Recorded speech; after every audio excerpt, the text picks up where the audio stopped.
నమస్కారం సిటీ వార్తలకు స్వాగతం. ములుగు జిల్లా గోవిందరావుపేట మండల కేంద్రంలో బీజేపీ ముఖ్య నాయకులు సన్నాహక సమావేశంలో మైబాద్ బీజేపీ పార్లమెంట్ అభ్యర్థి మాజీ ఎంపీ ప్రొఫెసర్ సీతారాం నాయక్ గారు పాల్గొన్నారు. పార్టీ గెలుపు కోసం ప్రతి కార్యకర్త సైనికుడిలా కృషి చేయాలని పిలుపునిచ్చారు. కేంద్ర ప్రభుత్వం ప్రవేశపెడుతున్న పథకాలను గడప గడపన తీసుకెళ్లి ఓటర్లలో చైతన్యం కలిగించాలన్నారు. గ్రామాలలో కాంగ్రెస్, బీఆర్ఎస్ పార్టీలు చేస్తున్న తప్పుడు ప్రచారాలను బీజేపీ కార్యకర్తలు తిప్పికొట్టాలన్నారు.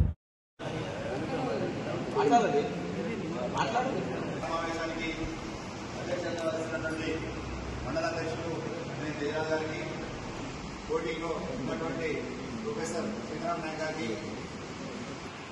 పార్లమెంట్ గవర్నర్ వీరేంద్రరావు గారికి, రవీంద్రెడ్డి గారికి, అధ్యక్షులు రమ గారికి, రాష్ట్ర కార్యవర్గ సభ్యులు శోభన్న గారికి, వివిధ జిల్లాల నుంచి వచ్చినటువంటి నాయకులకు, మండల ఉన్నాం. ప్రస్తుతం ఉన్నటువంటి పరిస్థితిలో